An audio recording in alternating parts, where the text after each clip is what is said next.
Cela fait maintenant près de 8 mois, Shreya Sensei n'a plus publié d'épisode de son podcast intitulé In Early Mind Podcast.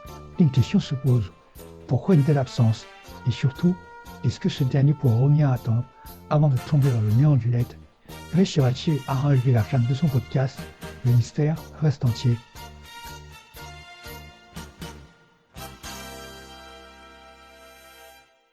Yo tout le monde, bienvenue sur ce 6e épisode du podcast In EOG Mind. Au programme, la rubrique news de ces 2 dernières semaines.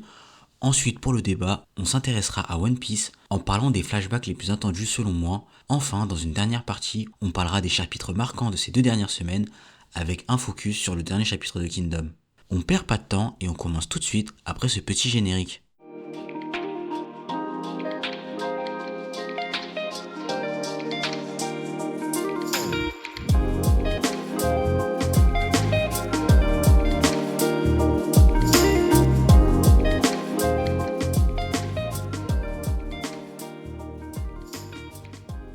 On commence cette rubrique news avec la sortie d'un nouveau trailer de la saison 2 du manga de foot Blue Lock. Cette saison traitera bien évidemment du duel entre les U20 japonais et les membres restants du Blue Lock. Avec ce nouveau trailer, on sait surtout que cette saison sera composée de 14 épisodes et commencera le 5 octobre 2024. On poursuit avec peut-être l'animé à ne pas louper en ce mois d'octobre, à savoir la 3e partie de l'arc final de Bleach. Cette 3e partie sera diffusée le 5 octobre. Bien évidemment, c'est toujours Pierrot Studio qui gère l'animé. Je ne sais pas vous, mais j'attends cette partie avec impatience, vu qu'on aura la suite du combat entre le boss de la division 0, à savoir Ichibe, contre Yuwatch, le boss des Quincy, et surtout, on risque d'avoir des infos supplémentaires par rapport au manga sur le roi des esprits. La maison d'édition Soleil Manga a annoncé la sortie d'une nouvelle édition du manga Doro. Cette nouvelle édition du manga de Hayashida contiendra 12 tomes. Le premier tome de cette édition devrait être disponible à partir de janvier 2025. Pour ceux qui ne connaissent pas ce seinen, ici on suit Kaiman, un humain amnésique ayant une tête de reptile qui tente de retrouver ses souvenirs dans le monde étrange et violent de Doro. Étant donné que j'ai pas fini le manga, je pense bien me procurer cette nouvelle édition. Un des faits marquants de ces 2 dernières semaines est la sortie d'un trailer de Dragon Ball Sparking Zero. Dans ce trailer, on nous présente des personnages issus de Dragon Ball GT, à savoir Goku Super Saiyan 4, Baby Vegeta, et bien sûr le personnage le plus cheaté des jeux Budokai, à savoir Gogeta Super Saiyan 4, et ce n'est pas tout. Par la suite, le jeudi 19 septembre, Bandai Namco a dévoilé un trailer présentant les derniers personnages restants. La surprise est notamment l'arrivée de Tapion pour la première fois dans le roster d'un jeu DBZ. Le jeu sera disponible le 11 octobre sur les consoles next-gen, donc d'ici quelques semaines au moment où j'enregistre le podcast. Enfin, pour terminer cette rubrique, à l'occasion de la Geeked Week, Netflix en a profité pour en dévoiler plus sur de nombreux projets, notamment l'arrivée de la série animée Devil May Cry en avril 2025, où l'on pourra suivre les aventures du plus stylé et excentrique des chasseurs de démons, à savoir Dante. Ensuite, on a appris que la saison finale de Arcane sera divisée en 3 actes. Le premier acte sera diffusé le 9 novembre, le second le 16 novembre, et le dernier acte, donc le 3e acte, le 23 novembre. Une autre série dans l'univers de Cyberpunk est en préparation sur la plateforme de streaming. Enfin, pour les fans de One Piece, nous avons eu un aperçu que ce soit d'Alabasta, de l'île de Drum et surtout, après l'annonce des acteurs qui vont incarner Crocodile et Miss All Sunday alias Robin, nous avons eu un léger aperçu de Chopper qu'on nous voit de dos. Tout laisse à penser que Chopper sera réalisé uniquement en CGI. D'ailleurs, que pensez-vous des choix d'acteurs récemment annoncés? N'hésitez pas à me le dire dans les commentaires. Du coup, c'est la fin de la rubrique news. On passe maintenant à celle du débat. On va s'intéresser notamment à quels sont les flashbacks les plus attendus dans One Piece selon moi. Bah, pour mettre du contexte, déjà actuellement dans One Piece, on a clairement droit à l'un des meilleurs, on a clairement eu droit à l'un des meilleurs flashbacks de l'œuvre. Du coup, pour ce débat, on va vraiment s'intéresser à ce que, selon moi, c'est quoi les flashbacks de personnages que j'attends le plus. Et du coup, pour ce débat, j'ai sélectionné 5 personnages pour lesquels j'ai hâte de découvrir leur passé. J'ai classé ces 5 personnages dans un ordre de préférence, allant de celui auquel je suis le moins hype à celui auquel je suis le plus hypé de découvrir son flashback. Je préfère vous prévenir, c'est sûr que dans ce débat, il y aura des spoils, donc si vous n'êtes pas à jour, je vous conseille de passer votre chemin. Du coup, on commence ce top avec la némésis du héros de l'aventure, à savoir Barbe Noire. Rien qu'avec ça, normalement, je pense vous devrez être hypé par son passé. Mais après, plus sérieusement, on va dire ce qui m'intrigue avec Barbe Noire, c'est déjà de savoir d'où provient sa connaissance des fruits du démon. Son flashback, je pense, devrait certainement nous aider à savoir comment, comment il a autant de connaissances sur les fruits du démon. Et après, je pense, pour le flashback, il aura lieu quand? Je pense que ce sera sûrement durant un combat soit contre Shanks ou soit contre Luffy. Aussi, ce qui serait intéressant dans son flashback, ce serait de savoir pourquoi son corps il est si particulier. Et surtout, on avait appris pendant le flashback de Oden que Barbe Noire ne dort pas lors d'une conversation entre Baggy et Shanks. Donc, ce serait clairement intéressant dans ce flashback de savoir pourquoi Barbe Noire a un corps si spécial. Après, la raison pour laquelle je le mets pas plus haut, c'est parce que je pense que beaucoup de questions beaucoup de questions se vont à ces différentes questions que je peux avoir seront présents dans One Piece, c'est-à-dire dans l'histoire même. Je pense pas que tout sera dévoilé dans le flashback. Je pense que des réponses à nos questions vont être dévoilées sur Barbe Noire pendant la trame de l'histoire. Mais ouais, c'est vraiment un personnage, je trouve, qui est vraiment hypant pour savoir son flashback.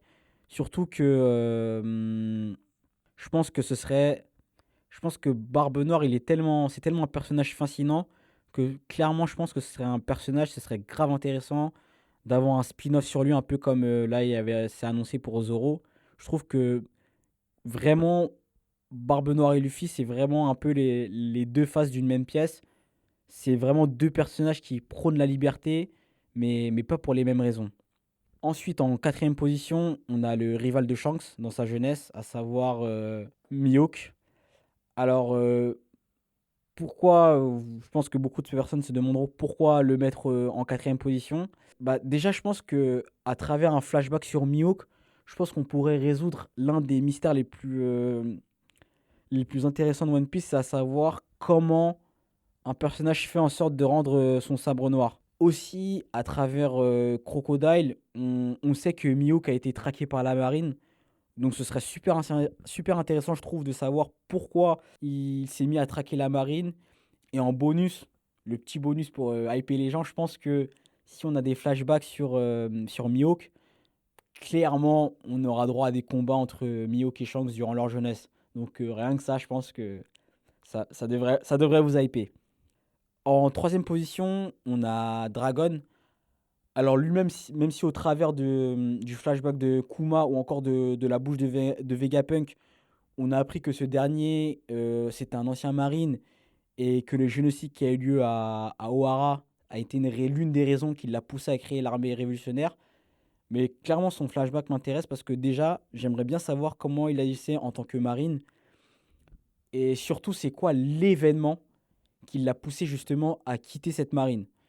Et en plus, je pense que un point qui pourrait être fort intéressant à voir dans ce flashback, ce serait de montrer aussi c'est quoi les exploits de l'armée révolutionnaire. Parce que on sait que Dragon, c'est le plus grand criminel du monde selon la marine. Donc je pense que ce serait vraiment intéressant de savoir un peu qu'est-ce qu'il a fait pour faire en sorte que ce soit vraiment le plus grand criminel. Après, on peut supposer que oui, il a libéré des peuples, etc. Mais forcément, je pense qu'il a touché à un tabou lié au Gorosei ou bien au dragon divin. Ou non, chevalier divin, si je ne me trompe pas. Forcément, il a touché à un tabou qui a fait en sorte qu'il soit désigné comme le plus grand criminel. Il a forcément fait quelque chose de très important pour que ce soit le plus grand criminel. Donc ce serait intéressant de savoir clairement ce qu'il a fait. Après, je pense que l'un des tabous qu'il a touché, Dragon, je pense que possiblement il a assisté aux événements de God Valley. Et vu que c'est le fils de Garp, peut-être qu'il était dans l'unité justement de Garp qui s'est rendu à God Valley parce qu'on sait que dans les chapitres que Garp était présent à God Valley. Donc en plus, durant cet événement, si on fait un calcul, c'était à 38 ans et là actuellement il a 55 ans. Donc on peut estimer qu'il aura entre 17 et 18 ans. L'âge où Luffy et Ace ont commencé leurs aventures. Donc si on se base sur peut-être si on se base sur cela, on peut se dire que c'est à cet âge-là que lui aussi il a voulu un peu prendre sa liberté et que God Valley entre guillemets ça a été l'élément déclencheur. Et aussi euh, ce flashback, enfin avoir un flashback sur ce personnage, ça nous permettra aussi de mieux cerner la relation qu'il entretient avec Garp et pourquoi, malgré leur haine commune des dragons célestes, l'un est resté dans la marine tandis que l'autre l'a quitté. Du coup, pour les deux dernières places, on va dire qu'on est un peu sur un ex-aequo parce que les deux personnages dont je vais parler, pour moi, en fait, ils sont un peu. En fait, ils sont beaucoup trop liés pour les dissocier. Je pense que beaucoup de personnes ont un peu compris. Je vais parler de Im-sama et de Joy Boy. Je suis grave impatient de découvrir leur flashback parce que je pense qu'à travers ces derniers, l'un des plus grands mystères de One Piece, à savoir qu'est-ce qui s'est passé durant le siècle oublié, sera mis en avant. On comprendra un peu pourquoi Joy Boy s'est opposé à Im-sama. Et en plus, je pense que ces flashbacks pourront nous donner des indices sur ce que signifie la volonté du dit et surtout, qu'est-ce que le One Piece? Concrètement, qu'est-ce que le One Piece? Et je pense qu'aussi à travers ces deux personnages, on pourra en apprendre un peu plus sur l'origine des fruits du démon et les armes antiques. Donc clairement, pour moi, à travers ces deux personnages, on aura vraiment des grandes révélations sur les gros mystères de One Piece. Et rien que pour ça, pour moi, je trouve que ces personnages méritent les deux premières places. Et, euh, et je reste persuadé que la raison aussi pourquoi je les mets ex aequo et sur les deux premières places du podium, entre guillemets, c'est aussi le fait que je suis persuadé que ces deux flashbacks seront liés de fond, en fait. Les deux personnages sont intimement liés. Donc forcément, leurs flashbacks vont un peu résonner. Et, euh, et plus on en apprendra sur le passé de Joy Boy, et plus aussi on aura des indices sur le rêve de Luffy. Parce que je pense que ce soit Roger, Joy Boy et Luffy, comme c'est dit dans le manga, de toute façon, ils ont le même rêve. Donc forcément, à travers ce flashback de Joy Boy, on en apprendra un peu plus sur le rêve de Luffy. Du coup, c'est la fin de cette partie débat.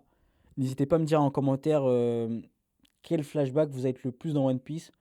Quant à nous, on va tout de suite passer au chapitre marquant de ces deux dernières semaines.